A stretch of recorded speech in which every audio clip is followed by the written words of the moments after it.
Supplements. We're going to talk about the good, the bad, and the ugly when it comes to the supplement industry. We're going to talk more so about what are they called? Sport supplements. So those that enhance performance and promote recovery. Less so in terms of more health-related supplements, but I did put a mention with multivitamins because I think it does deserve a nod. In terms of specific vitamins and minerals, that's another story for another day. First things first, we can go through protein powders. Protein powders are probably one of the biggest sporting supplements to be consumed. They come in various forms. So we're talking about the protein itself. So whey isolate, concentrate, hydrolyze. Basically, it's just whey from the cheese making process, which has gone through multiple processes to be turned into a powder. Then basically the isolate and hydrolyze just means it's further broken down so it'd be faster absorbed. But that's another thing for another day. There's egg protein powder, micellar casein, beef protein powder, pea, soy, brown rice, hemp, and they can be blended as well. Whey and casein are complete sources of protein, as I mentioned before. Plant-based are incomplete and usually are a blend. And have varying digestion rates, as I mentioned before. So whey concentrate takes a little bit longer to digest compared to isolate and hydrolyze. And when you compare the wheys to micellar casein, casein has a slow digestion rate. So it's actually preferred to be taken, or you should be taking that one at night if you decide to take it at all. And it's a convenient form of nutrition. So those who struggle to eat or get calories in, it's actually a really good way to get calories into your system. Pre-workouts. So promotes focus, increase energy levels, offsets fatigue, blood flows, probably a few other things in there as well. Can contain caffeine, beta-alanine, fat burners, B and C vitamins, amino acids, ketones, creatine, citrulline, malate. So basically what that really means is it's a stimulant. It's going to give you improved blood flow around the body. So it's your vessels are going to dilate, so allowing more blood flow to be shuttled around. Also going to allow more oxygen to be shuttled around as well. And what that actually does, it actually helps to offset fatigue. If we're able to get more oxygen to the muscles, means that we could rest a lot better, or we can prolong fatigue depending on what the exercise or the training session consists of. Branched chain amino acids, probably every teen's boy's favorite drink in the gym.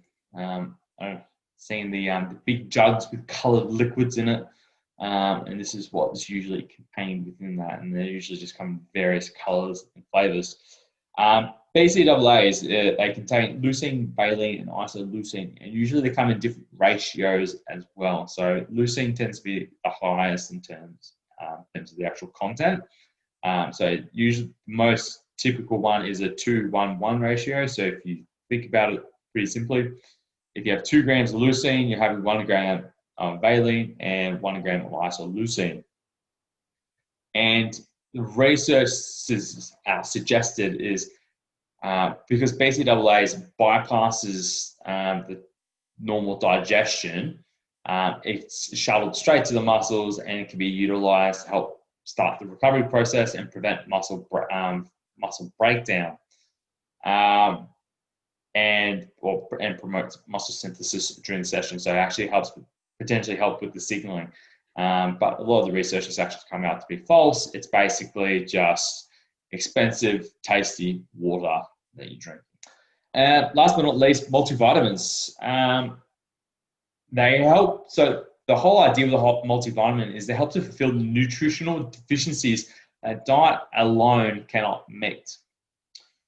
Well, that in itself is a problem. That if they can't meet the nutritional needs within their diet, they need some form of diet modification in order to meet those nutritional needs. But that's me digressing. Multivitamins can come in pill or powder form. Most people or most companies will go in the pill form just for easy consumption and also dosaging as well. It's very easy.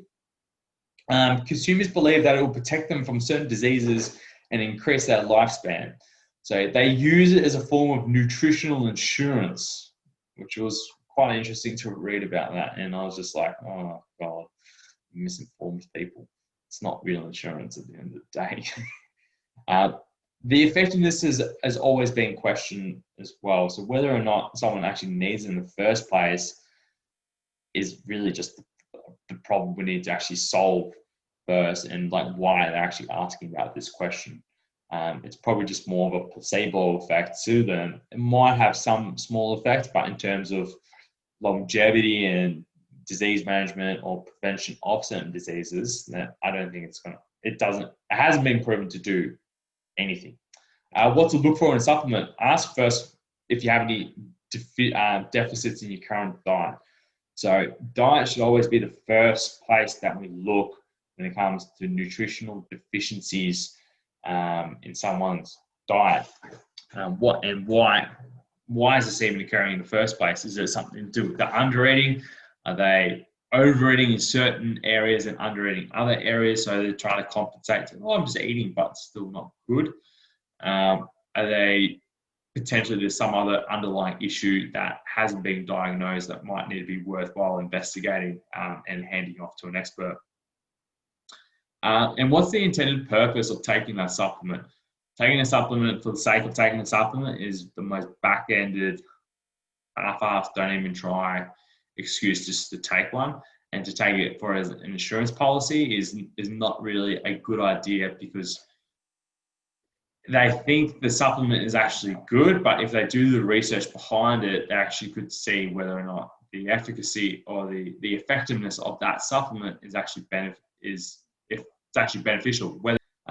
And if you are going to go get a supplement or consume supplements or protein powders, whatever it may be, do your research, shop around, look at the different companies that are out there, and actually compare them as well, and actually looking at who endorses them and who do they supply as well. So